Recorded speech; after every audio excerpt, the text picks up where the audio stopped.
Hi guys, good morning, good afternoon, good evening. I greet each and every one of you according to your time and location. And you are welcome to my channel. Please guys, I have an update for you guys. This is serious, so this is very serious.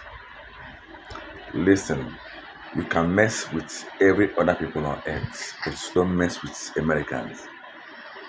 This one not be say you have connection. We have connections. We know they fear for trouble.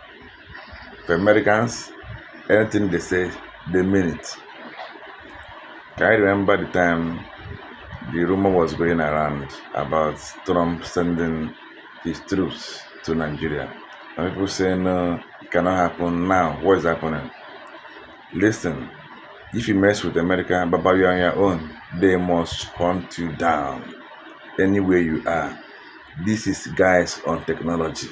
You cannot escape Americans anywhere you are. Let's watch this video. After watching this video, you will know why they call them America. American is Americans. Guys, let's watch this video. Thank you.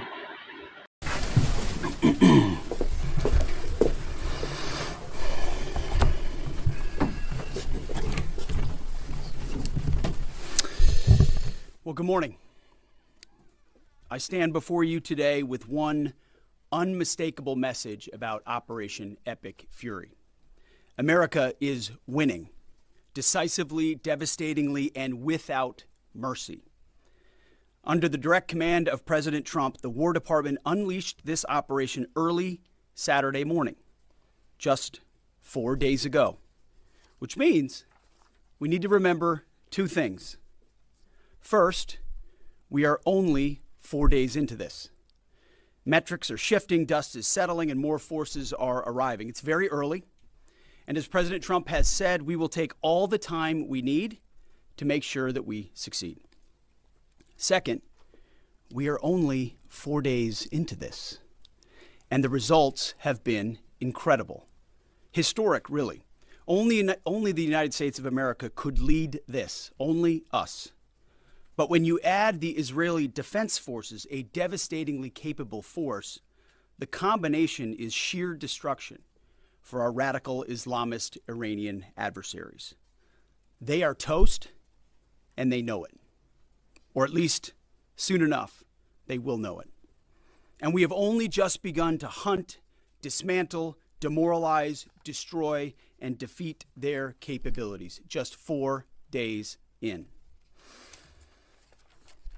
Starting last night and to be completed in a few days, in under a week, the two most powerful air forces in the world will have complete control of Iranian skies, uncontested airspace.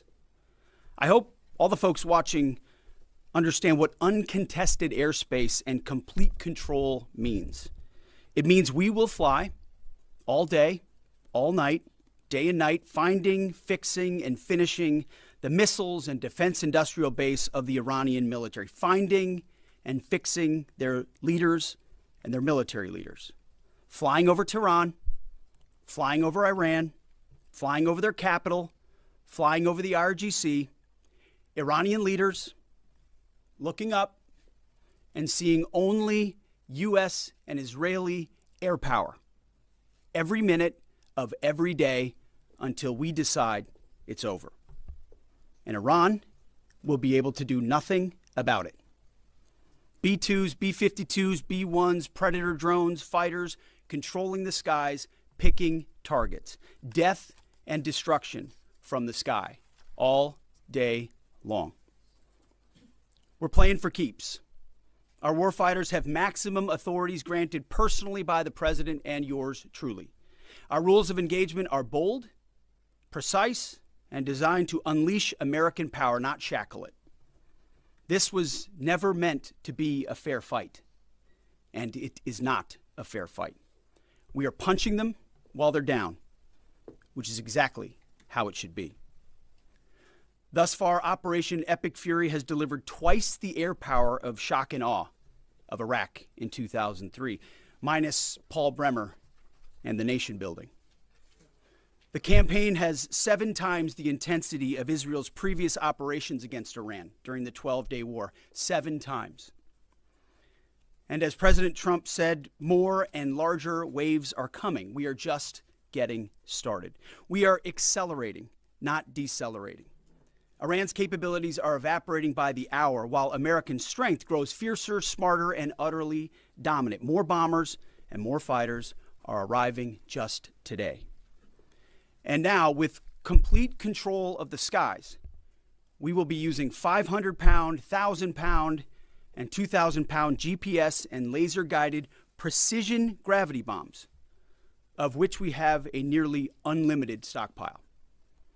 We used more exquisite standoff munitions at the start, but no longer need to.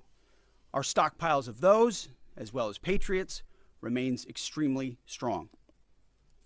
The enemy can no longer shoot the volume of missiles they once did, not even close. And the chairman will lay out some of those percentages. So our air defenses and that of our allies have plenty of runway. We can sustain this fight easily for as long as we need to. And as I said yesterday, we set the terms. Now, you may not see much of it because the IRGC shut off the internet to the entirety of the country. They blind their people on purpose, just like they kill their own on purpose. Much was made of the volume of missiles Iran was able to shoot in the first few days. And sadly, as we projected, a few got through and killed 6 of our best, who will hopefully arrive home soon. We will avenge them, no doubt. But I liken Iran's predicament to a football team who scripted the first 20 plays of a game. The team knew what plays to run because their first few drives were scripted. But now that the game has started and the blitz is on, they don't know what plays to call, let alone how to get in the huddle and call those plays. Iran's senior leaders are dead. The so-called governing council that might have selected a successor, dead, missing, or cowering in bunkers, too terrified to even occupy the same room. Senior generals, mid-level officers, enlisted ranks, they can't talk or communicate, let alone mount a coordinated and sustained offensive. That's not great for morale. The Iranian Air Force is no more, built for 1996, destroyed in 2026. The Iranian Navy rests at the bottom of the Persian Gulf. Combat ineffective, decimated, destroyed, defeated, pick your adjective. In fact, last night, we sunk their prize ship, the Soleimani. Looks like POTUS got him twice. Their Navy, not a factor. Pick your adjective, it is no more.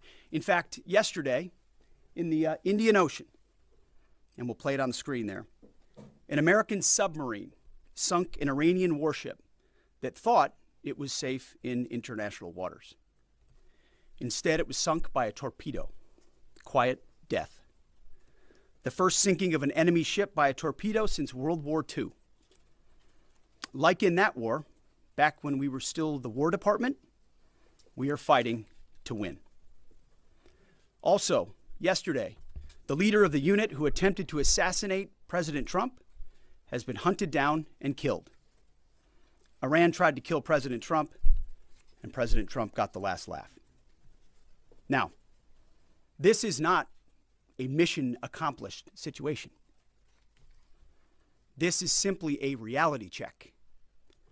The combination of U.S. and Israeli intelligence and combat power will control Iran, and will control it soon.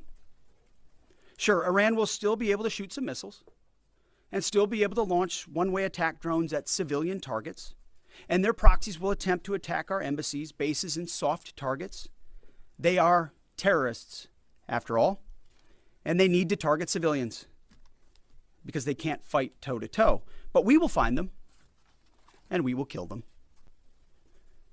This is what the fake news misses. We've taken control of Iran's airspace and waterways without boots on the ground. We control their fate.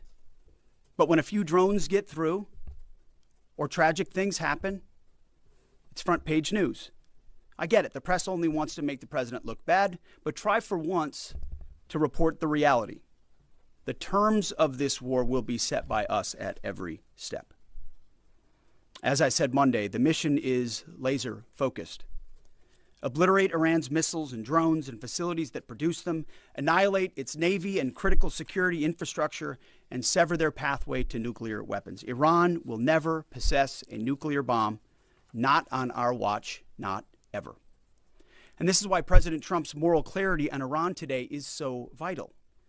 Unlike the past, where vague red lines and endless negotiations let Iran fund terror and inch ever so slightly toward a bomb, this president sees the threat plainly and acts decisively. No more half measures, especially when Iran is at its weakest.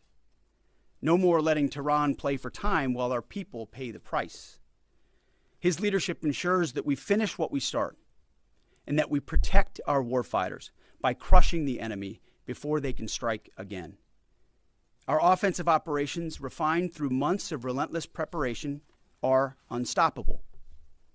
And our defensive efforts are unprecedented. We have from the start put the protection of our troops ahead of everything else. Before we very publicly built up offensive combat power, we quietly ensured that our defensive posture and power was in place. And as we built up offensive combat power, we moved the vast majority of American troops, over 90% of Americans that were on our bases, what we say off the X, out of the range of Iranian fire. Our defensive shield is equally formidable, the most sophisticated air and missile defense network ever fielded. Thousands of Iranian missiles and drones have been intercepted and vaporized. Tens of thousands of American and allied lives protected. We have pushed every counter-UAS system possible forward, sparing no expense or capability. And like I said, this does not mean we can stop everything, but we ensured that the maximum possible defense and maximum possible force protection was set up before we went on offense. In closing, as President Trump told German Chancellor Merz yesterday, Iran negotiated in bad faith, stalling, scheming, and preparing to strike. And we acted decisively to defend our people, our interests, and our allies. President Trump took bold action, putting America first, the kind of bold action that the American people elected him to execute. To our steadfast partner, Israel, your mission is being executed with unmatched skill and iron determination. Fighting shoulder to shoulder with such a capable ally is a true force multiplier and a breath of fresh air. We salute your courage and your contribution. 4 days in, we have only just begun to fight. America fights to win, and in Operation Epic Fury, we are. May God's providence cover and protect our troops always. And with that, I turn it over to the chairman. Thank you, Mr. Secretary, and good morning, everyone. Thank you for being here. I'm here today to provide the American people and those of you in this room an update on Operation Epic Fury. First, it's with profound sadness and gratitude that I share the names of 4 of our 6 fallen heroes, all from the 103rd Sustainment Command, U.S. Army Reserves out of Des Moines, Iowa.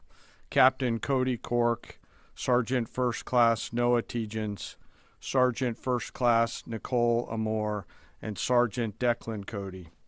To the families of our fallen, we grieve with you today, and we look forward to welcoming your family members home at Dover in the coming days. Out of respect for the other families, we'll withhold the release of their names until next of kin notification is complete. And either myself or Admiral Cooper will release those names as soon as we can ensure that all of those families have been properly notified. To our Gold Star families, to our wounded warriors and their loved ones, we will never forget your sacrifice. Our nation stands with you, and we are eternally grateful for your courage, your resiliency, your devotion to this mission and to our nation. As the Secretary said, we're 4 days in, 103 hours into this campaign. The operation was again launched with clear military objectives designed to dismantle Iran's ability to project power outside of its borders, both today and in the future. First, we are targeting and eliminating Iran's ballistic missile systems to prevent them from threatening the U.S. Forces, partners, and interests in the region.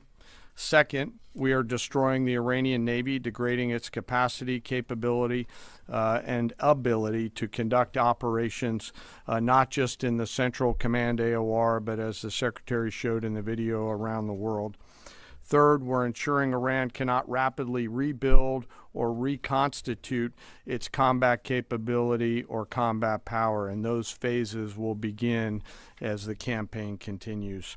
As of this morning, U.S. Central Command is making steady progress. Iran's theater ballistic missile shots fired are down 86% from the first day of fighting, with a 23% decrease just in the last 24 hours. And their one-way attack drone shots are down 73% from the opening days. This progress has allowed CENTCOM to establish localized air superiority across the southern flank of the Iranian coast and penetrate their defenses with overwhelming precision and firepower. We will now begin to expand inland, striking progressively deeper into Iranian territory and creating additional freedom of maneuver for U.S. forces. Let me explain a little bit about how we're thinking about staying ahead of the enemy. First, over the past several weeks, Admiral Cooper and the CENTCOM team have refined their operational approach to the region. Their planners identified key centers of gravity that would allow Iran to project power outside of its borders. They thought about how to isolate critical vulnerabilities and determined where, with precision, the greatest strategic effect could be achieved. As a result of this, CENTCOM is now shifting in day 4 already from large deliberate strike packages using standoff munitions at range outside an enemy's ability to shoot at us, now into stand-in precision strikes overhead Iran. As the Secretary said, this is a point of munitions transition from standoff munitions to stand-in munitions like Joint Direct Attack munitions, which are GPS-aided free-fall weapons, and other things like Hellfires, etc. This will allow the joint force to deliver significantly increased precision effects on the target. The throttle is coming up, as the Secretary said, as opposed to ramping down. This will allow us to maintain consistent pressure on the adversary over the coming days, disrupt their launch timelines, and impose cost every day around the clock. I know there have been a lot of questions about munitions. We have sufficient precision munitions for the task at hand, both on the offense and defense. But I want to tell you, teammates, as a matter of practice, I don't want to be talking about quantities. And I know there's been a great debate about that, and I appreciate the interest, but just know that we consider that an operational security matter. Let me flip to the map here. Hopefully I don't kill anybody with a laser pointer. As I mentioned earlier, and for you with the camera right there, my friend, I hope I don't ricochet off and hurt you. Over the initial days, the U.S. Joint Forces continued to attack and attrit ballistic missile capabilities as well as integrated air defense capabilities along the southern axis. Along the northern axis, Israel and the Israeli Air Force has predominantly been working integrated air defense targets along the northern flank, as well as medium-range ballistic missile capability as well. From the sea, the USS Ford has continued to project combat power here, as well as the bomber pulses that we talked about in the opening days of this briefing. Along the southern axis, the USS Abraham Lincoln Strike Group has continued to provide pressure from the sea along the southeastern side of the coast and has been attriting naval capability all along the strait and up into the Arabian Gulf at a size and scale sufficiently to address the targets required. To date, we've hit over 2,000 targets, as Admiral Cooper said in his video last night.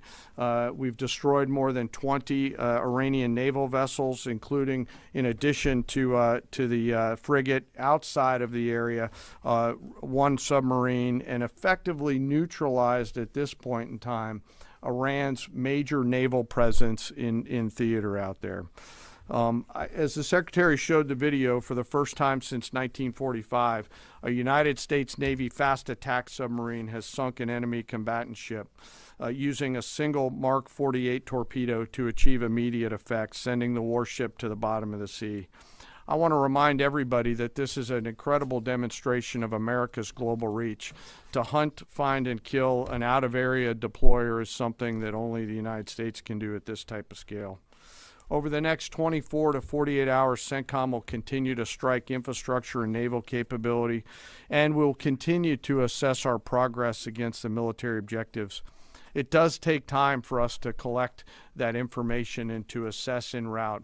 Much of our intelligence, surveillance, and reconnaissance capability is currently hunting and killing ballistic missile launchers and one-way attack capability. We're precise in that assessment, and we call balls and strikes in that assessment. We take that matter seriously. Iran, on the other hand, has been indiscriminate and more imprecise in their attacks. They fired more than 500 ballistic missiles and more than 2,000 drones, striking innocent civilian targets throughout the region. Our partners are answering the call to defend themselves right alongside us. Jordan, Bahrain, Saudi Arabia, the UAE, Qatar, and Kuwait are all defending their people with their own combat capability, with precision and restraint. Jordanian air defense crews recently intercepted a cluster of Iranian one-way attack drones headed to Amman. Bahrain's air defense forces shot down an inbound drone approaching Manama's maritime infrastructure, protecting both their population and critical shipping lanes. Saudi Patriot batteries stopped a salvo of ballistic missiles aimed at energy facilities near Dhahran. The UAE neutralized multiple drones targeting Abu Dhabi's industrial zone, demonstrating speed and precision. And Qatari fighters for the first time have shot down 2 Iranian bombers that were en route to their location. Together, these nations are helping to defend themselves and project power as required against the enemy. We're 100 hours in. It's still very early, as the Secretary said, but the balance is shifting. We've always got to remember that these operations are complex, dangerous, and far from over. Our soldiers, sailors, airmen, Marines, Guardians, and Coast Guardsmen remain in harm's way, and we must be clear-eyed that the risk is still high. This is combat. Let us never forget this. As we continue, I ask that we hold all of our deployed teammates in our thoughts, those standing the watch, flying the sorties, sustaining the fight, and carrying our nation's burden. And I'll stop where I started, and that's remembering our 6 fallen who will return home as soon as possible. I remain humbled, grateful, inspired by every day the valor and professionalism of our joint force. They are quiet professionals through and through, out there doing America's work through the day and through the darkness. And with that, I'll take your questions along with the Secretary. Go ahead. What do you assess the enemy's control and command status is right now? And can you broadly describe our decisive point in this operation? Well, I won't describe the decisive point in the operation because that would tell the bad guys what it was. That's a good question, though. I appreciate the question. Their C2 structures in a bad way. Admiral Cooper's been continuing to pressure C2 at the IRGC C2 and other military elements, and will continue to do so. Thank you for the question. Thank you, Secretary Hegseth. Mary Margaret with the Daily Wire. Couple questions for you and then one for General Kane. Can you tell us more about how we took out the leader who was the leader of the group that was trying to assassinate President Trump? And then Turkey's defense ministry says NATO air defense systems intercepted an Iranian ballistic missile headed towards Turkish airspace. Could this trigger NATO's Article 5, and was it the U.S. who shot it down? On the first question, we've known for a long time that Iran had intentions on trying to kill President Trump and or other U.S. Officials. And while that was not the focus of the effort by any stretch of the imagination, in fact, never raised by the president or anybody else, I ensured and others ensured that those who were responsible for that were eventually part of the target list. It wasn't the beginning of the effort. We were focused on missiles and launchers, and that's the focus. But ultimately, if we had the opportunity to get at those who are trying to get at Americans specifically, we would. And so we eventually had the opportunity to do that from the air. And then on the matter with Turkey, I'll have to get back to you on exactly what the intercept looked like at that. We're aware of that particular engagement, although no sense that it would trigger anything like Article 5. No. Tie right there. You got a tie on. Yeah. Yeah. Thank you. Tom Baker with the BBC. Can you give us an update on what the administration knows, what you know now about the reported strike on a girls' school in southern Iran on Saturday? All I can say is that we're investigating that. We, of course, never target civilian targets, but we're taking a look and investigating that. Red tie in front. Just on the basis that with the information you would have, your reconnaissance abilities, ability to gather information, I mean, it's several days on now. So is there any clarity on whose munition this was? We're investigating it. Thank you. Secretary, so there are reports that the administration is considering arming Iranian Kurdish groups. So could you please clarify that whether any such plan has been authorized and whether Congress or regional partners has been notified and consulted? All I would say is none of our objectives are premised on the support or the arming of any particular force. So what other entities may be doing, we're aware of, but our objectives aren't centered on that. Green, right there. Thank you, Mr. Secretary. Mike Lynn, Washington Times. Can you talk a little bit about the deconfliction process that's going on? You have two parallel operations, Epic Fury and Roaring Lion. How are you making sure they're not interfering with each other? Sure, I'm happy to take that. Thank you for the question. We have liaison officers on both sides. There are U.S. CENTCOM teammates out in Israel, and there are Israeli Defense Force teammates at the relevant command and control nodes within the U.S. CENTCOM enterprise. Routinely, Admiral Cooper is talking to the IDF Chief of Defense, and I will occasionally speak to him through the arc of this. I've spoken to him a few times already. That allows us to coordinate, integrate, and synchronize activities while maintaining separate efforts. And when I said a breath of fresh air, I really meant it. Usually it's us with some ancillary benefits from allies who are maybe willing but not as capable. When you have both the will and the capability of an ally that can really bring things to bear, we take certain targets, they take certain targets, and we coordinate it. It has incredible effects. Right here. Secretary Hegseth, with respect to House Minority Leader Hakeem Jeffries' statement that the Iran mission will end in failure, what kind of message does that send to our enemies, and what does it do to the motivation of our troops? Well, I've been through that movie before with the Democrats rooting against the country. Our generation saw that in our battlefields. I think it's pretty unprecedented and unfortunate that it would occur 4 days in to an operation where, as the chairman laid out, America's best are operating in an incredibly challenging environment where they're having incredible success, but they're meeting a determined adversary. And he's been privy to briefs that we've provided. He knows how effective this has been. He's being disingenuous, which we're used to. Right here. Thank you for taking my question. Heather Mullins, Lindell TV. One of the questions I have is just really regarding the intelligence that indicated that this was something the U.S. had to get involved with at the time that you guys did. We had Operation Midnight Hammer back in June. We obliterated their nuclear facilities. What was the intelligence that suggested that somehow they became a threat once again that required us to get involved with Operation Epic Fury? I appreciate the question.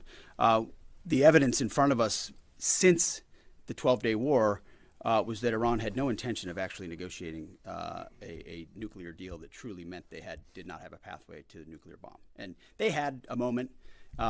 Jared Kushner and Steve Witkoff, two of the best negotiators in the world, poured into that negotiation, giving them every single possible opportunity to release that ambition, and they didn't. And the intelligence that we saw they didn't intend to do it in good faith, that they had the intentions eventually to get to a place where they could have a conventional shield to block their nuclear capabilities, as I talked about yesterday. So I would separate the what from the when a little bit. The what is they've been killing Americans for 47 years. They have thousands of missiles pointed at us. They have ongoing nuclear ambitions, and they're at the weakest they've ever been. So the when became in a particular, hey, what makes the most sense to do this to ensure that the narrow objectives we have of ensuring they never have a nuclear weapon have a maximum effect? Yes, right here. Thank you, Secretary Hegseth. I had 2 questions. First, what is your message to Iran's allies, namely Russia and China, who have called for an immediate end to hostilities? I don't have a message for them, and they're not really a factor here. And our issue is not with them, it's with the nuclear ambitions of Iran. Absolutely. And are any so-called fully autonomous weapons or other AI tools being used in Operation Epic Fury? We've got a lot of autonomous systems, or systems that drones and others incorporated with smart AI aspects to them, but a lot of which I can't talk about here. Yeah. Yellow, right there. Yes, ma'am. Thank you very much, Mr. Secretary. As you know, China is accusing the United States of invading in Iran, a sovereign nation, and North Korea, which cooperate with Iran on nuclear development, has declared its commitment to protecting Iran. What is the United States' strategic response to this? And I have a second one. How many allies join with the United States to fighting against Iran? Do you have any numbers? Well, I think what you're seeing right now is a response in the region to the belligerence of Iran and the willingness of them to target civilian airports, civilian hotels, civilian locations, civilian oil infrastructure of their Gulf neighbors who would have preferred not to be in conflict, didn't want to, but now realize that this is something that has to be dealt with. So whether it's UAE or Qatar or Bahrain or Kuwait or Saudi, on different levels, they're reaching out to us, whether they're going on offense, which they are, whether they're giving us additional access, basing, and overflight. We're working very closely and collaborating with them. Also on air defenses.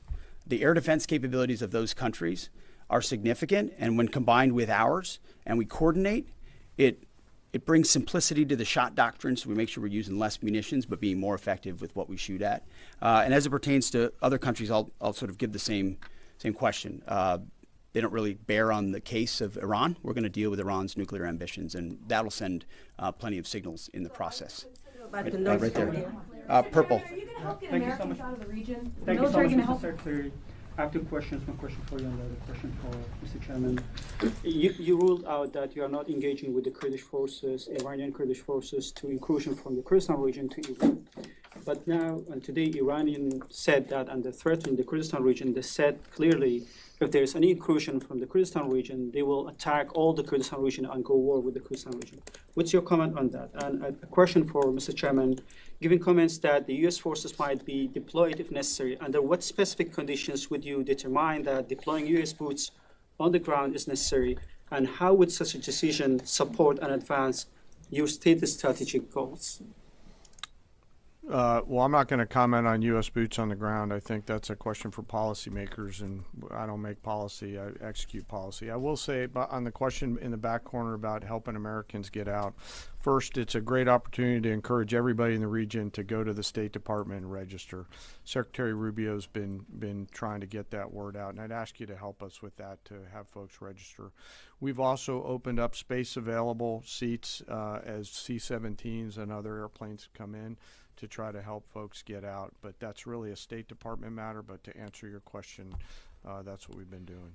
Absolutely. Last question right here. Secretary Hegseth, thank you. Reagan Reese with the Daily Caller. You touched on this in your opening remarks, but I'm hoping you could expand on it a bit. It's been reported that Iran might be trying to outlast our ability to intercept their missiles. It sounds like you guys are saying they don't have the ability to do so. Is that the case? Can they outlast us in their ability to do that? Iran cannot outlast us. We're going to ensure through violence of action and our offensive capabilities and our defensive capabilities, as I said, that we set the tone and the tempo of this fight. That's why stories and speculation about different things that try to make it look like we're limited in what we can do, the only limits we have in this is President Trump's desire to achieve specific effects on behalf of the American people. And that's why we don't talk about, you can say 4 weeks, but it could be 6, it could be 8, it could be 3. Ultimately, we set the pace and the tempo. The enemy is off balance, and we're going to keep them off balance. And we know their ability to shoot versus our ability to defend, that difference gets wider and wider every day. Our defense gets better, their offense capabilities diminish. As we are going into ammunitions that we, as we said, have tens of thousands of and can drop unlimited supplies on with even more effects than the standoff munitions we have now, which is why when we say the throttle's going up, the throttle's going up and it's going to stay on high. Thank you all very much. Appreciate it.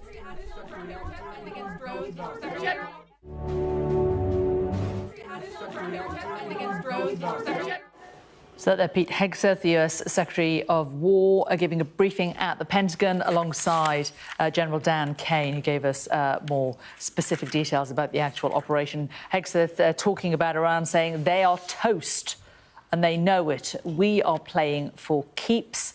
Iran's senior leaders are dead, the governing council is dead, senior generals can't talk, let alone mount an offensive.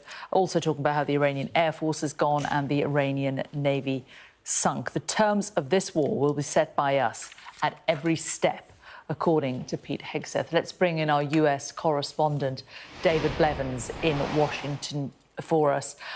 David, bold statements from Pete Hegseth 5 days into this war. Yes, Jane, they covered a lot of ground there, didn't they, in the space of 30 minutes, so forgive me, I'm going to refer to my notes a lot. He talked about the Iranian Air Force being no more, having been created in 1986, destroyed in 2026. He said the Navy was now at the bottom of the Persian Gulf and that all of the leaders from the regime were dead.